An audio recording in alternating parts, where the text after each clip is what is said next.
Ayan. Magandang umaga po sa inyong lahat. Andito na naman po muli yung lingkod. Self TV page muling nagbabalik. At muling magre-reaksyon ng kaunti lamang. Dahil kulang po ang ating oras, hindi tayo makakapag-vlog ngayon doon sa isang nating channel. Kaya upload lamang po tayo, no? So siguro mamayang gabi, kung may oras pa tayo pag uwi natin, ay baka sakali. So bago po ng lahat, magkape po muna tayo sa hindi pa nakakapagkape dyan, no? So, at sa hindi pa nakakapagkape, magkape na po kayo nitong Nescafe Gold. At ito po ay talagang napakasarap sa ating pang-araw-araw. At ito po ang aking forever, no? Ito pong Nescafe. Kung wala po itong Nescafe, wala na rin po ako. De, joke lang po. Talagang hindi na yata maano sa atin yung kape no sa umaga.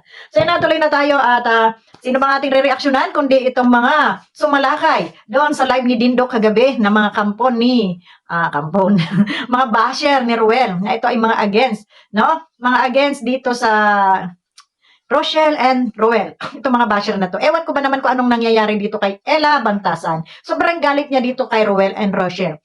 At shoutout na rin kay Lucky76. Noon nakita ko nagpapalipad ka sa akin pag nag-live ako, nagpalipad ka yata ng 2 times, no? Maraming salamat, pero hindi ko akalain na ganun ka pala sa aming grupo, no? Na gusto nyong ipalapa itong si Ate Malo dito kay kay Kayo.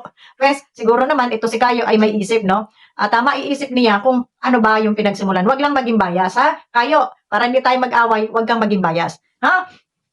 Pakinggan mo muna yung sinasabi ni Ate Malo. At itong mga nagko-content kay Ate Malo ay mga inggit. So ngayon, kung nasa panig mo sila Marilyn Pablo, at sabi nga ay lahat ba ng mga keyors o ano pa man yung kanyang kagrupo ay nakasab na, ay wala tayong problema dyan, no? Kung magkakaibigan kayo, ganun. Pero wag lang naman yung harap-harapan na iuutos sa'yo na banatan mo si Ate Malo. So kung babanatan mo si Ate Malo, ay mag-isip ka muna ng maraming beses kung tama ba na ikaw ay inuutosan nila. Pag inutusan ka nila at sumunod ka nila, masasabi kong ang laki mong tanga at ang laki mong uto-uto. Ano po?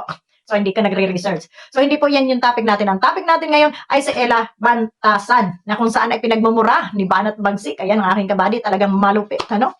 Ako'y nag-aalala kay Banat Bagsik kagabi at siya ay galit na galit. Ano? Dahil itong mga ito ay basher ni Ruel and Rachel. Ay, bakit baga nga? Bakit baga nga kayo galit na galit, ha? Ano ginawa sa inyo ng ano bang ginawa sa iyo ng maglangga? Anong ginawa sa inyo, ha? At kayo ay talagang hindi magkamayaw sa pangbabas na ito si Ruel at ito si Rachel, ito ay nasa Kalingap. Kalingap, matubang si Ruel, matubang, ha? So bakit ninyo sinisiraan? Bakit ginagano ninyo itong mga taong ito na wala naman silang pakialam sa buhay ninyo? Hindi naman niya kayo kilala para pagsalitaan ninyo kung ano-ano. At bakit ayaw na ayaw mo kay Rachel, ha? Ano, Ella Bantasan, dahil ba dyan sa ilong mo na sabi ni Banat Bagsik, naapakan ng 10 kalabaw? Teka, ako may ilong ba akong konti? Meron naman. So, kaya pala galit na galit ka, no? So, yan. So, kaya yon. Ang ginawa ni Banat Bagsik, ayan, binanatan ka tuloy. Diba? Binanatan ka at talagang nakatikim ka ng malulutong na si Charon, ano? Malulutong na si Charon. Mandyan yung asawa ko sa labas. So, yan. May nag-interrupt lang po.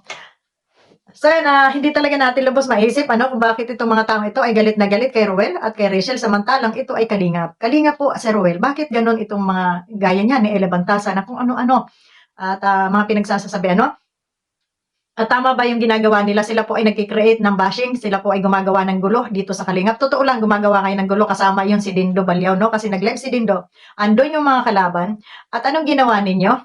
Kayo ay nag-uutos pa, no? Nag-uutos pa na sige, banatan mo si Malu de los Santos.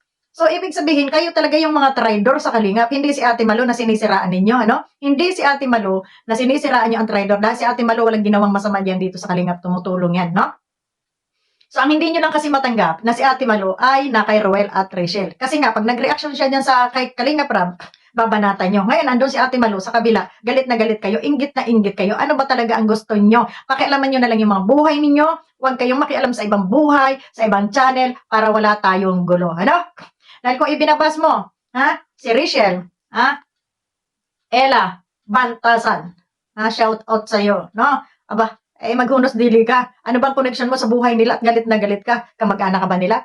Ikaw ba'y inargabyado ni Roel? May ginawa bang masama sa iyo si Roel? At si Ate Malo, may ginawa bang masama sa iyo? Ikaw yung unang nag-comment-comment dyan, no? Kung hindi ka pumasok-pasok sa live ni Ate Malo at nag-comment ka na hindi ka Pero talagang mga ano kayo, yung mga mga dulirot sa amin, yung hindi talaga hindi yung taong hindi makaupo at makatingin lamang sa iba yung ginagawa, kundi talagang makikisawsaw, no? Makikibida-bida. So ngayon, anong feeling? Labantasan sa iyong pagkadalahera, anong feeling ang ikaw ay mamura, no? Na akala nyo hindi kayo babanatan, akala nyo matitigas na kayo doon sa live ni Dindo Balyaw, akala nyo sasantuin kayo. So anong feeling ngayon ng mapagmura? Ano na naman sasabihin nyo? Mga balahura kami. Ha? Mga balahura kami. Ganon. Dahil sinasagot kayo, minumura kayo. Mang tama ba yung ginagawa ninyo? Matitino ba yung mga iisip ninyo na sa live ng My Live, doon kayo mag-uutos na, sige, banatan nyo itong mga ito, banatan nyo itong mga ito. Kami ba ay tinik sa lalamunan sa inyong grupo? Hindi kami nakikialam. Kaya wag nyo rin pakialaman kung sino ang gusto naming reaksyonan at kung sinong kalaban namin, wala rin kayong pakialam. Ha? Ang ginagawa ninyo pag may kalaban kami, nandun kayo, mga nakasiksik. Ano yon? Para hindi nyo kami kaya ng harap-harapan, kaya naghahanap kayo ng inyong kakampi, nababanat sa amin? Ganun ba? Titigas naman ang mga pagmumukha nyo.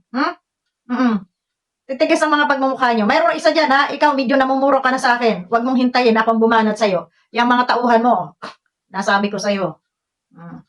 Mga feeling safe kayo, no? Pero pailalim kayo kung tumira. Yan yung sinasabing mga traidor. Kami, hindi kami traidor. Paibabaw kami kung tumira harapan, hindi pa talikuran, ha? Hindi kami anong tawag nito? Mga credit grabber, sabi nga, kailangan lagi nasa kanila ang center of attraction, apple of the eye ng Kalingap Kuno, para sila ay bida. Saksakan nyo sa bagay nyo. Hindi kami nakikipag-agawan sa mga posisyon o ano pa man dyan. Ha? Pero kami ay pangkalawakan, nagtatanggol kami, kahit sino dyan, na binabanatan nyo. No? Kaya huwag nyo sabihin, kami ay mga balahura dahil number 1 kayong mga balahura. Ang tinatanong ko sa inyo, ito pag hindi nyo nasagot, mga pulpul kayo, ano ba ang ginawa sa inyo ni Ruel at ni Rachel? Ano bang ginawa sa inyo? Bakit kayo galit na galit? Ha? Kayo ba ay nasagasaan? Kayo ba ay inutangan? Na hindi kayo binayaran? O kayo ay pinangakuan nang hindi nila tinupad? Bakit kayong mga galit na galit? Ha? Kakapal naman ang mga mukha ninyo? Ha? Ang kakapal ng mga mukha ninyo. Kung galit kayo doon sa tao, huwag niyong idama yung mga nagre-reaction doon sa tao at sumusuporta kung kayo nga sumusuporta sa iba. Ha? Bakit? Nakarinig ba kayo sa amin ng pangbabash? Ha? Ibinas ba rin namin kayo na kayo ay nakasuporta kay Kalingap Rab, nakasuporta kung kanino? Wala. Dahil lahat tayo narito sa Kalingap, dahil yung inyong sinusuportahan din namin. Ang hindi ko lang maintindihan, bakit? Sumusuporta kay Kalingap Rab, hindi kayo sumusuporta kay Royal, magkakamag-anak yan, binabas nyo pa. Sana kung hindi kayo sumusuporta, manahimik na lang kayo. No? Huwag nyo na lang ibas, huwag nyo na lang pagsalitaan ng kung ano-ano. Kasi lumalabas na naiinggit kayo, di ba? Dahil kung talagang kayo ay, ang puso ninyo ay narito sa organisasyon na ito, nasa Kalingap, wala kayong kabig itulak dyan sa mga yan. Dahil yan ay magkakamag-anak. Hindi nyo ba naisip? Aawain nyo si Roel. Pupurihin nyo si Kalingap Rab. Ikukumpara nyo si Kalingap Rab doon kay Roel. Sino bang masasaktan dyan? Di ba si Kuya Bal, pamangkin niya si Roel, si Kalingap Rab, anak niya. So, sinong niya? Kakampihan niya. Natural mahal niya yung lahat yan kasi kadugo niya. Kung may tampuhan, mang konti lang yan, pero pamilya at pamilya pa rin sila. Naiintindihan nyo ba yun? Labantasan. Kaya ako sa inyo, kung against kayo kay Roel at Rachel, wag nyo naman tirahin yung mga taong nagre-reaction kagaya ni Ate Malo. Galit na galit kayo dahil nasuporta sa Ruel. Bakit si Ate Malo ba nagalit sa iyo na sumuporta kayo kay Kalingap Rab? Di ba hindi naman kayo pinapakialaman, pero kayo, dot, hindi talaga kayo mapakali, no? Pag may mga live kung saan-saan kayo na andun kayo tumitira ng babas kayo. Tama bang ginagawa ninyo yan? Magkano sweldo nyo? Yung totoo lang. Sinong nag-uutos sa inyo? Tatandaan nyo na eh. Hindi pa kayo magpakatino. Anong pakiramdam ng namura? Anong pakiramdam ng namura? Hindi pa yan. Babanat-banatan ka pa yan ni Banat Bagsik. Harap-harapan, papatira nyo si Ate Malo. Ano kayo, mga siraulo? At yung titira naman, ay mag-isip-isip ka kayo. Kung ikaw ay susunod dito sa mga siraulong ito, na ikaw ay inuutosan, ibig sabihin, uto-uto ka, kalaki-laki mong tao, uto-uto ka? Sige, tira. Para hindi ka masabihang hindi ka uto-uto. Huwag kang sumunod sa mga nag-uutos sa'yo. Ayan. So yun lang, maraming salamat at kita-kita tayo muli sa ating next video. Bye-bye po sa inyo lahat and God bless. Shout out kay Ruel and Rachel, Kalingap Rab, Kuya Bal.